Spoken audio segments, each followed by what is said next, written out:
ក្រោយពីសម្ដេចតេជោថ្លែងសារឌឺដងវាយប្រហារមកលើរូបខ្ញុំសូនតារាដែលជាឥន្ទ្រីកើតក្បែកអាចគោខ្លះគេហៅថាឥន្ទ្រីទេព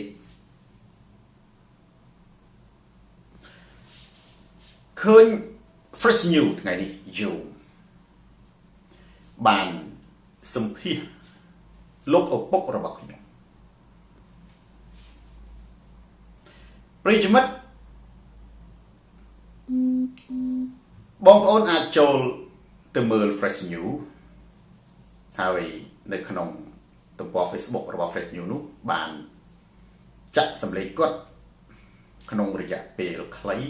ស្រីនាងពីដើមដល់ចប់មិនតែប៉ុណ្ណោះក៏បានសរសេរជាអត្ថបទទៅទៀតខ្ញុំបានឃើញវីដេអូនោះខ្ញុំតក់ស្លុតរន្ធត់ហើយខ្ញុំ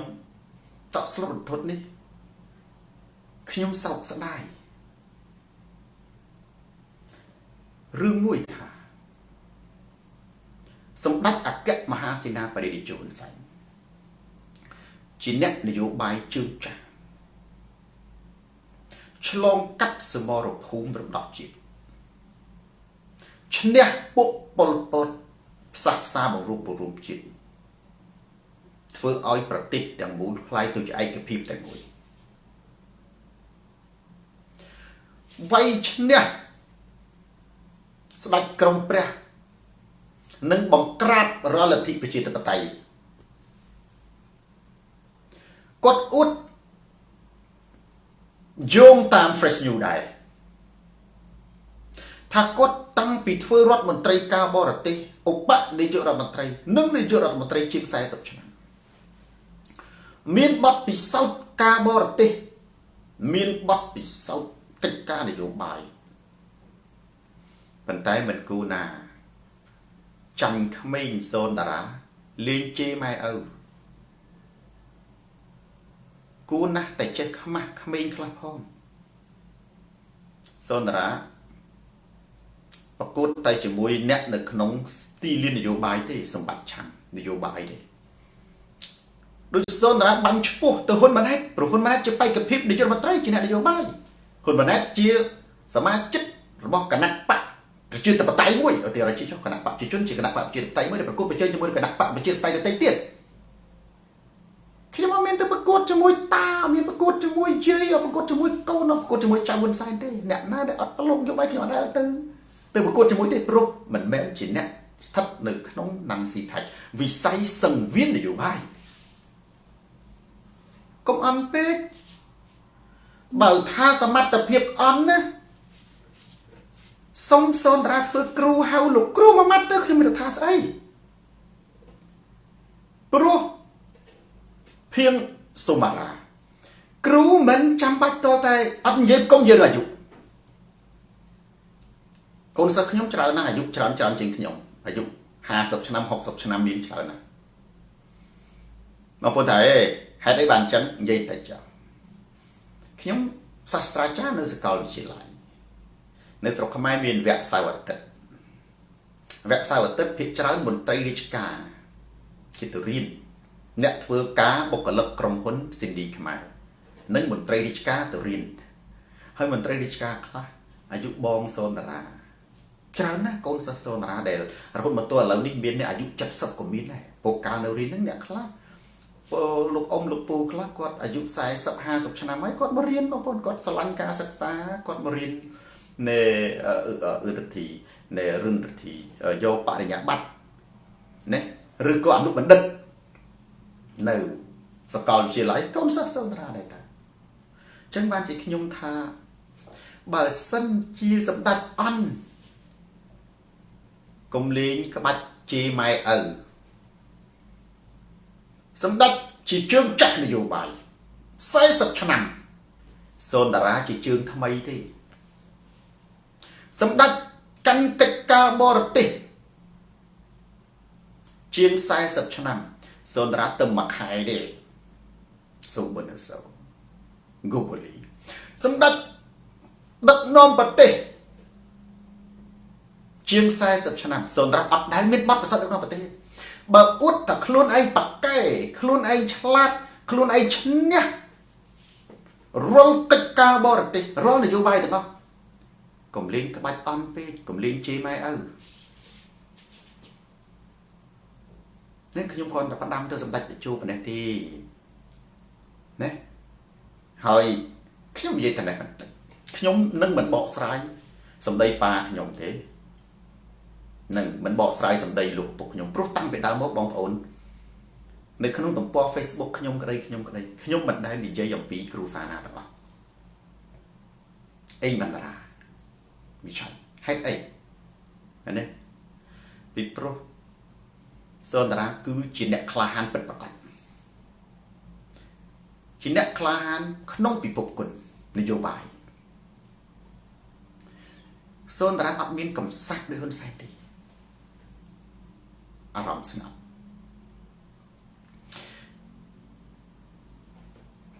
ខ្ញុំមិនអាចទៅនិយាយពាក្យថាឬក៏បើនិយាយក៏មិនត្រូវដែរណាឪពុកលោកឪពុករបស់ខ្ញុំគាត់ឈប់រាប់រកខ្ញុំយូរហើយខ្ញុំមិនប្រើពាក្យថាកាត់កាលខ្ញុំទេខ្ញុំក៏តែចង់ជម្រាបថាអញ្ចេះខ្ញុំនឹងមិនបកស្រាយសម្ដីអីទេគ្រាន់តែខ្ញុំចូលរួមសោកស្ដាយដែលហ៊ុនសែនគាត់អន់ដល់ថ្នាក់នេះគាត់កំសាក់ដល់ថ្នាក់នេះបើលេងជាមួយសូនតារាប្រកួតគ្រប់បែបយ៉ាងទស្សនៈគំនិតប្រាជ្ញាគោលនយោបាយប្រកួតការដឹកនាំប្រទេសក៏បានដែរប្រកួតការបរទេសក៏បានដែរប្រកួតគោលនយោបាយក៏បានដែរប៉ុន្តែកុំលេងក្បាច់ប៉ុលពតណាសម្ដេចត្រូវដឹងតែខ្លួនឯងអន់បើសិនជាអត់មានដឹងតែខ្លួនឯងអន់ទេលេងប្រកួតត្រឹមសូនតារាបានណាថ្ងៃនេះខ្ញុំប្រកាសប្រកួតជាមួយនឹងសម្ដេចអគ្គមហាសេនាបតីជួនសែននិងកូនប្រុសរបស់គាត់ប្រកាសជាចំហមកហើយបើសម្ដេចមានសមត្ថភាពខ្លាំងពូកែមានកូនមានសញ្ញាបត្រពិតប្រាកដមិនមែនជាសញ្ញាបត្រកិត្តិយសដោយលោកសំរងស៊ីថាសេរីសុទ្ធមិនគួរណាទៅលេងជេរម៉ែឪទេហើយខ្ញុំចង់ជម្រាបតែនេះបន្តិចក្រែលោកបងប្អូនយើងអាចទៅជាឆ្ងល់ខ្ញុំថាមិនបាច់ឆ្ងល់ទេប្រូសំណាញ់ការពិតខ្ញុំធ្លាប់បានសរសេរសារមួយទៅហ៊ុនម៉ាណីជារឿងពិតខ្ញុំថាខ្ញុំអត់មានអីទៅពាក់ព័ន្ធជាមួយឪពុកខ្ញុំទេខ្ញុំគណៈបកសង្គ្រោះជាតិពុករបស់ខ្ញុំជាគណៈបកប្រជាជនមិនបាច់ទៅសួរនាំគាត់អីទេហើយខ្ញុំជឿថាឯកឧត្តមហ៊ុនម៉ាណីក៏ធ្លាប់ទទួលបានសាររបស់ខ្ញុំដែរក្នុងប្រហែលជានៅក្នុងឆ្នាំ2017 ឬ2017 MXG ពេលនោះក៏ជាពេលដែលឪពុករបស់ខ្ញុំបានបញ្ចុះបញ្ចូលឲ្យខ្ញុំចូលគណៈបកប្រជាជនជារឿងពិតគាត់បានព្យាយាមច្រើនលើកច្រើនសារបញ្ចុះបញ្ចូលខ្ញុំឲ្យចូលគណៈបកប្រជាជនហើយជារឿងធម្មតាក្នុងនាមជាឪពុកតែងតែបញ្ចុះបញ្ចូលកូនតែងតែខ្លាចកូននឹងណាអត់មានតំណែងតួនាទីបុណ្យស័ក្តិពីព្រោះឪពុកម្ដាយដែលឲ្យកូនរៀនសូត្រណា បដូរប្អូនសគុណគឺតែតែចង់ឃើញកូននឹងមានទូនាទីបុណ្យស័ក្តិខ្ពស់មុខខ្ពស់មាត់ក្នុងសង្គមប៉ុន្តែខ្ញុំបែរជាជ្រើសរើសយកគណៈបកប្រឆាំងនឹងជាផ្នែកកំណត់ខ្មែរខ្ញុំអត់និយាយពីឪពុករបស់ខ្ញុំទេជាផ្នែកកំណត់ខ្មែរទូទៅជាផ្នែកកំណត់ខ្មែរទូទៅគឺគេប្រាថ្នាចង់ឲ្យកូនធ្វើកុំសៃកូនធ្វើចវាយស្រុកកូនធ្វើចវាយខេត្តកូនដើរជាមួយអុកញ៉ាខ្ញុំបដិសេធញែកឲ្យច្បាស់រវាងទឹកចិត្តមនោសញ្ចេតនាសច្ឈាមកានិងនយោបាយពីព្រោះជាធម្មតារឿងសាសនានិងនយោបាយជាសេរីភាពទៅក្នុងជំនឿសាសនាសេរីភាពទៅក្នុងនយោបាយនៅក្នុងប្រទេសកម្ពុជាមិនមែនមានតែខ្ញុំទេដែលមានឪពុកម្ដាយជាគណៈបកប្រជាជនហើយកូនជាគណៈបកផ្សេងខ្ញុំមិនមែនថាគណៈបកប្រឆាំងទេអាចជាគណៈបកអាយ៉ងជួងអាចជាគណៈបកខ្មែរឈុកក្រអីចឹងទៅប៉ុន្តែពេលនោះ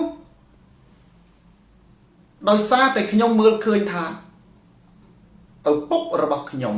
គាត់បញ្ចុះបញ្ចូលខ្ញុំឲ្យចូលគណៈបកប្រជាជនរាប់លេខអស់ហើយខ្ញុំក៏មិនមាត់មិនកអីគឺបដិសេធកាត់ព្រីខ្ញុំមិនចោះចូលជាមួយគណៈបកប្រជាជនទេហេតុនេះបានជាខ្ញុំផ្ញើសារទៅហ៊ុនម៉ាណីនៅក្នុង Facebook ខ្ញុំផ្ញើទៅគាត់ឲ្យគាត់ដឹងហើយគាត់កាន់ខាងប្រធានចារកម្មគាត់ដឹងច្បាស់តែខ្ញុំនិយាយពិតបើគាត់ចង់ទម្លាយសារទៅទម្លាយទៅខ្ញុំសុំឲ្យគាត់មែនទេហើយចាប់ពីពេលនឹងមកគាត់ក៏ឈប់រាប់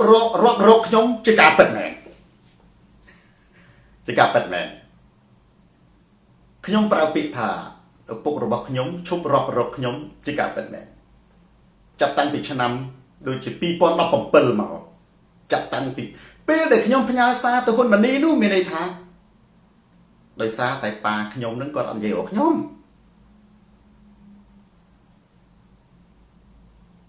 ពេលហ្នឹងបានខ្ញុំផ្ញើចុងក្រោយទៅខ្ញុំថាយើងជាខ្មែរដូចគ្នាទេនឹងនាការនយោបាយគឺជារឿងធម្មតាហ៊ុនម៉ាណីគាត់ឯកភាពតាមខ្ញុំសំទោសហ៊ុនម៉ាណិតមិនហ៊ុនម៉ាណីទេនិយាយកន្លងមកកុំឲ្យខុសហ៊ុនម៉ាណិតណែហ៊ុនម៉ាណិតហ៊ុនម៉ាណីហ៊ុនម៉ាណិតមិនហ៊ុនម៉ាណីទេប្រធានចារកម្មបន្ទាប់ពីគាត់កាន់តំណែងជំនួសមករឹបបើឈ្មោះបើខានឈ្មោះខុសពោឈ្មោះប្រុសសេរីគ្នាពេកម៉ាណិតម៉ានីខ្ញុំឈ្មោះទៅកាន់ហ៊ុនម៉ាណិតណាសៅមិថុនាណាស៊ីថាអញ្ចឹងខ្ញុំបានប្រកាសនៅជំហររបស់ខ្ញុំមកចោលនិងក៏ប្រកាសជំហរជូនសាធារណជនឲ្យបានជ្រាបថាខ្ញុំសូនតារាគោរពដឹងគុណឪពុកម្ដាយស្រឡាញ់ឪពុកម្ដាយគ្មានដែនកំណត់គ្មានអ្វីអាចកាត់ថ្លៃបានទោះជាជីវិតរបស់ខ្ញុំក៏មិនអាចមានតម្លៃស្មើនឹងគុណឪពុកម្ដាយដែរខ្ញុំមិនដែលកាត់កាលឪពុកម្ដាយមិនដែលបោះបង់ចោលឪពុកម្ដាយហ៊ុនសែនដេកភ័យណាសុផលប៉ុន្តែឪពុករបស់ខ្ញុំគាត់មិននិយាយរកខ្ញុំជារឿងរបស់គាត់ប្រហែលជាគាត់មានហេតុផលជារឿងរបស់គាត់ហើយខ្ញុំសូមបង្វែរព្រឹត្តិការណ៍ថ្ងៃនេះសាណាមកទៅកោតទុករបស់ហ៊ុនសែនវិញខ្ញុំសួរបងប្អូនពិចារណាមើលជាពិសេសខ្ញុំសួរទៅគណៈបកប្រជាជនដែលអ្នកមានសតិសម្បញ្ញៈ មនុស្សដែលលេងប្រាជ្ញាចាញ់គេដូចហ៊ុនសែនជាអ្នកនយោបាយជើងចាស់នេះចាស់ភាសាបើលេងនយោបាយប្រាជ្ញាចាញ់កូនក្មេងហើយទៅលេងជេរម៉ែឪគេតើស័ក្តិសមទេចំណុចទាំងនេះសម្រាប់ខ្ញុំបានប្រកាសថាខ្ញុំសូមថ្កោលទោសរបបហ៊ុនសែនដែលធ្វើឲ្យមិនមែនមានតែសូនតារាទេគ្រួសារឪពុកម្ដាយព្រាត់ប្រាសរហូតបងប្អូននៅស្រុកអាមេរិកនេះសំបីតែបងប្អូនបង្កើតដែលមកលេងបងប្អូននៅស្រុកអាមេរិកនៅស្រុកបារាំងឧទាហរណ៍បងប្អូនអេងចាអៀងឬក៏បងប្អូនអ្នកណាផ្សេងទៀតចិនដាពៅមិនទាំងហ៊ានថតរូបជាមួយហូវ៉ាន់ជាមួយអេងចាអៀងជាមួយសំស៊ីផងអានេះមិនចាំបាច់ទៅដល់ថ្នាក់ដឹកនាំរបស់គណៈបកសង្គ្រោះជាតិទេចៅមីនុណានៅមានមនុស្សជាច្រើនទៀតដែលរបបហ៊ុនសែនធ្វើឲ្យឪពុកម្ដាយក្រុមគ្រួសាររបស់គេហ្នឹងមើលមុខគ្នាអត់ត្រង់ណាអានេះបើយើងនិយាយអំពីបាបកម្មបើមានបាបកម្មមែនខ្ញុំថ្កោលទោសរបស់ហ៊ុនសែនហើយសម្រាប់ខ្ញុំបាននិយាយអំបញ្ញមិញហ្នឹងគុណឪពុកម្ដាយធំធេងអត់មានអ្វីអាចប្រៀបទៅបានទេមិនអាចកណនាបានអានន្តគុណនិយាយថារាប់មិនបានកណនាមិនបានទីចន្ទរារាមាប៉ុន្តែខ្ញុំស្នើឲ្យបងប្អូនគណៈបកប្រជាជនពិចារណាទៅវិញលាក់ខ្ញុំបើមនុស្សថ្លៃថ្នូរណាដែលទៅលេងជេរម៉ែឪណាទៅរករឿងម៉ែឪគេអានឹងពួកអពតណាបើអ្នកឯងចរិតថ្លៃថ្នូរធ្វើជារឿងធំត្រូវជាអ្នកបកកែពិតប្រកបមិនបាច់ទេអ្នកណានឹងទៅអ្នកណាគណៈបកគណៈបកទៅឪពុករបស់ខ្ញុំគាត់គណៈបកប្រជាជនជាការយល់ឃើញរបស់គាត់មានហេតុផលរបស់គាត់មន្ត្រីរាជការរាប់សិបឆ្នាំខ្ញុំគណៈបកប្រឆាំងជាការយល់ឃើញរបស់ខ្ញុំណាឥឡូវខ្ញុំសួរបងប្អូនមើលតើរឿងនេះបងប្អូនគូវិនិច្ឆ័យគួរតែមើលថាតើរបបហ៊ុនសែនសាហាវប៉ុណ្ណាហោចដិនខ្ញុំសួរចេះតើរបបហ៊ុនសែនសាហាវប៉ុណ្ណាដែលអាចណាលងកងគីធ្វើរឿងនេះទៅកើតខ្ញុំណាធ្លាប់មានចិត្តបន្តិចគោរពហ៊ុនសែនសរសើរគាត់ច្រើនដែរប៉ុន្តែដល់តែគាត់លេងចរិតកូនក្មេងលេងជេរម៉ែឪអាវីយូគី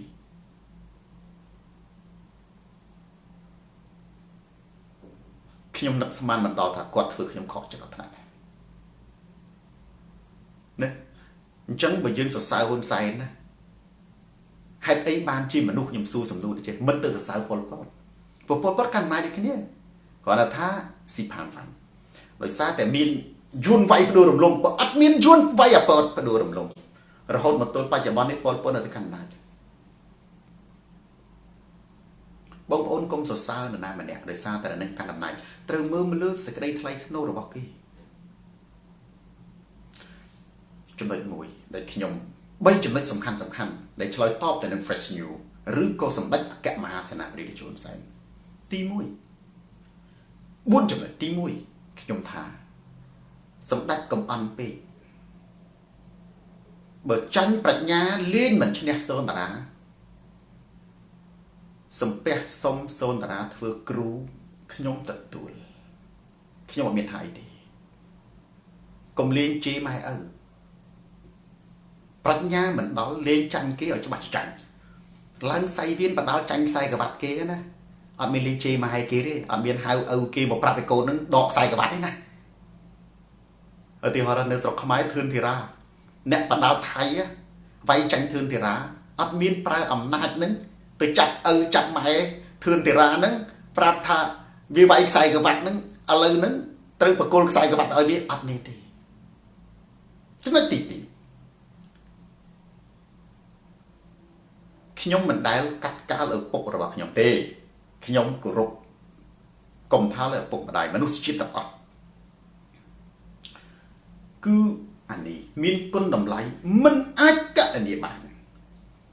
ប៉ុន្តែគាត់ឈប់រាប់អានខ្ញុំជារឿងរបស់គាត់បើគាត់ឈប់រាប់អានខ្ញុំក៏គោរពសិទ្ធិគាត់ដែរព្រោះខ្ញុំគោរពគាត់ពេកគាត់ឈប់រាប់អានខ្ញុំកម្រិតតែគោរពសិទ្ធិគាត់ទៀតព្រោះសិទ្ធិនៅក្នុងការឈប់រាប់អានខ្ញុំតាមែនទេ check match ចំណុចទី3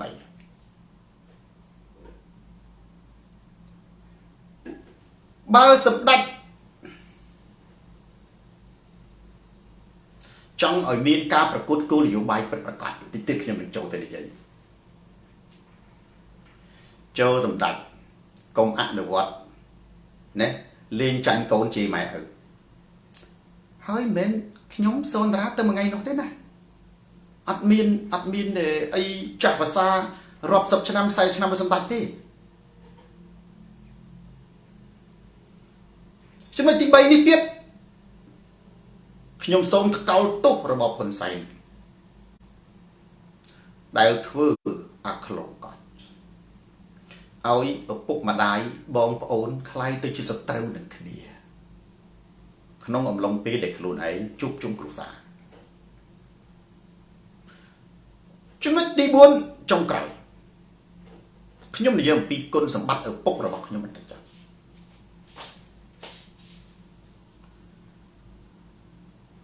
ឪពុករបស់ខ្ញុំជាមនុស្សដែលមានការចេះដឹងចំណេះវិជ្ជាអក្សរសាស្ត្រគណិតវិទ្យាបើនិយាយក្នុងចំណោមអ្នកដែលមានបុណ្យស័ក្តិធំជាច្រើនណាមិនប្រៀបស្មើជាមួយគាត់ទេគាត់មិនសមណាមានឋានៈប៉ុណ្ណឹងទេខ្ញុំនិយាយទៅចុះបរិទ្ធិបើនិយាយអំពីចំណេះនិងសមត្ថភាពឪពុករបស់ខ្ញុំនៅក្នុងជួរកងទ័ពគាត់មិនសមពាក់ស័ក្តិប៉ុណ្ណឹងទេបើរបបសម្ដេចពិតជាមានការលើកដំកើងហាក់គំហៀងមនុស្សមានសមត្ថភាពបំរើជាតិបំរើគណៈបកមែនឪពុករបស់ខ្ញុំអត់សមស័ក្តិប៉ុណ្ណឹងឯងបើប្រៀបធៀបជាមួយនឹងការបំរើរបស់គាត់ត្បិតតែខ្ញុំនិងគាត់ជាគណៈបកពីរដោយឡែកពីគ្នាការពិតមែនខ្ញុំមិនដែលទៅជ្រៀតជ្រែកមិនដែលទៅបញ្ចុះបញ្ចូលគាត់មិនដែលទៅនិយាយគាត់ជាមួយគណៈខ្ញុំជួបឪពុកខ្ញុំចំណែកយើងគណៈបកគាត់ទេដែលចេះតែបញ្ចុះបញ្ចូលខ្ញុំរឹកពិតមែនទេហើយបើនិយាយអំពីបើយុទ្ធនាការឬក៏សកម្មភាពនៅក្នុងគណៈបកប្រជាជនខ្ញុំនិយាយទៅចុះបើនិយាយអំពីសកម្មភាពនៅក្នុងគណៈបកប្រជាជនក៏គាត់មិនសមពាក់ស័ក្តិប៉ុណ្ណឹងដែរបើនិយាយនៅក្នុងសកម្មភាពបម្រើកិច្ចការរាជការក៏គាត់មិនសមពាក់ស័ក្តិប៉ុណ្ណឹងដែរបើប្រៀបធៀបជាមួយពួកចុះចូលចេញពីសាកលវិទ្យាល័យសំរងស៊ីអ្នកដែលចុះចូលចេញពីសាកលវិទ្យាល័យសំរងស៊ីអ្នកខ្លះគ្រាន់តែយកពាក្យសំរងស៊ីយកពាក្យធ្លាប់មកអាមេរិកធ្លាប់និយាយអត់អេងជាងគាត់មិនស្គាល់ផងណា Great កសលបែងប៊ុនធឿនឡងផ្កាយ2ផ្កាយ3បងប្អូនបើយើងប្រៀបធៀបជាមួយនឹងខ្លះនៅក្នុងគណៈបកប្រឆាំងខ្លះណាអត់តែដែលស្គាល់គណៈបកប្រឆាំងផងគ្រាន់តែបានថតរូបមួយសំរងស៊ីមកប៉ុស្តិ៍យកទៅចូល Fresh News យកទៅហែកគេគណៈបកប្រឆាំងផលឡើងពាក់ផ្កាយ1ពាក់ផ្កាយ2ខ្ញុំប្រៀបធៀបថាបើនិយាយអំពីកិច្ចការបម្រើគណៈបកប្រជាជននិងបើនិយាយអំពីកិច្ចការកងទ័ពមន្ត្រីរាជការ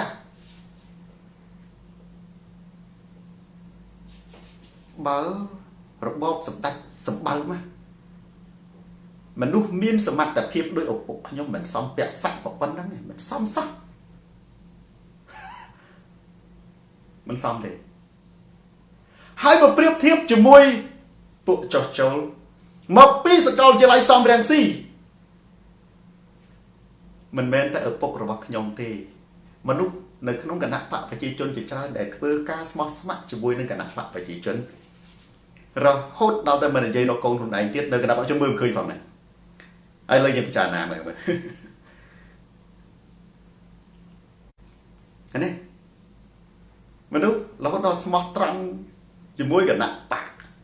មនុស្សដល់រហូតដល់តែធ្វើការបម្រើរបបហ៊ុនសែនណាលេងនិយាយរកកូនបងប្អូនពិចារណាមើលមនុស្សនឹងសំពាក់ផ្កាយ5មិនត្រូវសំពាក់ផ្កាយយ៉ាងហោចណាស់គូមិនស័ក្តិសមខ្ញុំនិយាយចុងក្រោយនេះវាមិនស័ក្តិសមសោះណាអញ្ចឹងយើងមើលតើនៅក្នុងគណៈបកប្រជាជនហ្នឹងគេលើកកម្ពស់អ្នកមានសមត្ថភាពយីឈីងលីមឬក៏អ្នកណាដែលមានសមត្ថភាពប៉ុន្តែអត់តោងទៀមអត់ប្រឹងប្រែងអត់ស្វះស្វែងអត់ស្គាល់ហ៊ុនសែនអត់ស្គាល់អុកញ៉ាហ្នឹងវានៅដដែលកន្លែងនេះខ្ញុំអត់មានអីទេខ្ញុំសរុបភាសាចុងក្រោយទៅខ្ញុំមានការខកចិត្តធ្ងន់ណាស់ដែលសម្ដេចចាញ់សូនតារាលេងដល់ឪសម្ដេចល្មមដឹងខ្លួនហើយបើថាចាញ់សូនតារាសារចុងក្រោយក្រៅពីធ្វើឲ្យឪពុកម្ដាយមិនមែនតែខ្ញុំទេនៅក្នុងប្រទេសកម្ពុជាបែកបាក់មើលមុខនេះមិនចង់ណាស្រីឡៃស្ទឹងត្រែងសុំសូនតារាធ្វើគ្រូរៀនអំពីវិធីធ្វើនយោបាយខ្ញុំបង្រៀនបានប៉ុន្តែកុំលេងជេរម៉ែឪព្រោះខ្ញុំអត់មានទេពាក់ព័ន្ធជាមួយនឹងម៉ែឪរបស់ខ្ញុំទេខ្ញុំសូនតារាគឺសូនតារាតែប៉ុណ្្នឹងឯងណាទស្សនៈខ្ញុំគោរពចាស់ទុំបងប្អូនគ្រួសារទាំងអស់ប៉ុន្តែខ្ញុំសូមឲ្យសម្ដេចចិត្តសឿងយ៉ងលុចពងប្រកួតដោយគោលនយោបាយក្តីដោយយុទ្ធសាស្ត្រក្តីដោយគំនិតក្តីណាគំនិតដឹកនាំប្រទេសក្តីគំនិតកសាងជាតិក្តីចំណុចកំដរបានទាំងអស់ហើយណាតែច្រឡំថាហែងចេះស្អីប៉ុណ្ណឹងខ្ញុំអត់ទេខ្ញុំច្រើននិយាយសច្ចធម៌និយាយការពិតជាការពីខ្ញុំថាចេះតែគៀងហ៊ុនសែនជារិស័យបើប្រៀបនឹងស្ដេចក្រមព្រះហ៊ុនសែនជានាគកើតក្បែរអាចចម្លែនពិតស្ដេចក្រមព្រះជាចម្លែនកើតក្នុងប្រាសាទពេជ្រពេជ្រទិនពេជ្រសូនតារាបើធៀបនឹងហ៊ុនម៉ាណែតសូនតារាគឺជាឥន្ទ្រីកើតក្បែរអាចកោហ៊ុនម៉ាណែតជាគីងគក់កើតក្នុងវិមានមាសពេទ្យស្ដេចក្រមព្រះកើតក្នុងប្រាសាទពេជ្រតំណែងរបស់គាត់មិនមែនបានមកដោយសារតែខិតខំតស៊ូទេហួតបាត់ដំបងគឺដោយសារតែហ៊ុនស្ដេចក្រមព្រះកើតក្នុងប្រាសាទពេជ្រហ៊ុនម៉ាណែតដូចគ្នាដែលគាត់មានតំណែងបច្ចុប្បន្ននេះមិនមែនគាត់បានមកអំពីសមត្ថភាពតស៊ូដោយសារគាត់កើតក្នុងប្រាសាទនេះហើយណាបើសូនតារាប្រៀបទៅនឹងហ៊ុនសែនត្រូវហេតុអីព្រោះយើងថាឥន្ទ្រីនិងនាគទៅចាហេតុអីពីព្រោះសម្ដេចគឺជាកូនកសិករក្រីក្រคล้ายទៅជាកំពូលមនុស្ស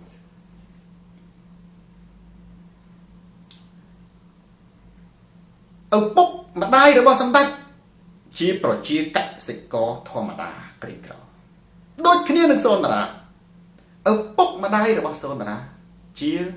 កសិករក្រីក្រមន្ត្រីរាជការតូចតាច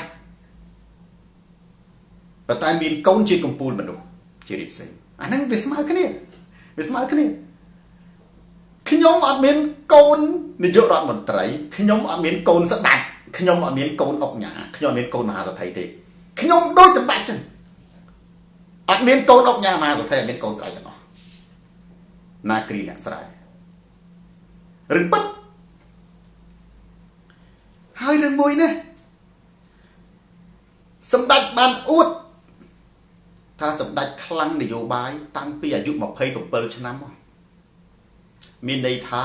បើប្រៀបធៀបជាមួយនឹងប៉ុលពតអៀងសេរីខៀវសំផនបកូណានរ៉មសេអនុ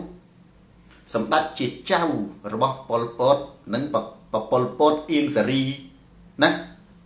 លន់ណុលនិងបកូណាសេអនុទេហើយសម្ដេចអាចទៅឈ្នះចាស់ទាំងអស់នឹងបានសូនតារាក៏អាចឈ្នះសម្ដេចបានដែរចឹងបានជាខ្ញុំសារចុងក្រោយក្នុងប្រធានបទទី1នេះថាបើសម្ដេចជាជើងចាស់ជាអ្នកនយោបាយខ្លាំងលេងប្រកួតជាមួយខ្ញុំបានហើយកុំលេងជេរម៉ែឪប្រិយមិត្ត share វីដេអូនេះទៅកាន់ប្រិយមិត្តដទៃទៀតទូរទស្សន៍សូនតារាមីសាំងស្រាត់ខោជន់ផ្ដាច់ការផ្លាស់ប្ដូរផ្នត់កំណត់ណាប្រធានបទទី2និយាយអំពី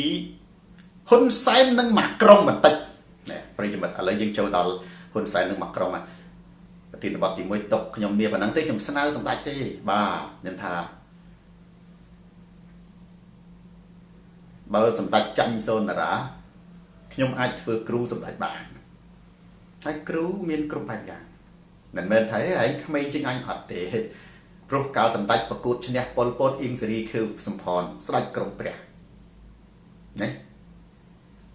ធៀបស្មើនឹងបកូណានតំណងសៀននោះក៏សម្ដេចមានអាយុក្មេងជាងគេដែរអាចទៅរួចអាចទៅបានឥឡូវនិយាយរឿងលីហុងហោចុះដល់ហ៊ុនសែននិងម៉ាក្រុង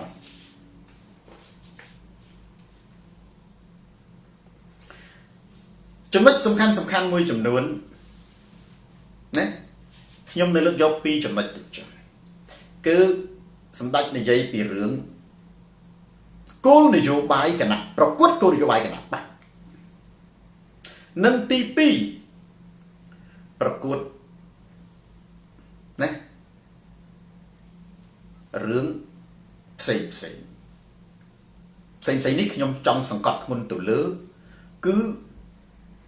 ចិត្តស្និទ្ធទំនាក់ទំនងជាមួយប្រធានាធិបតីម៉ាក្រុងគេហូ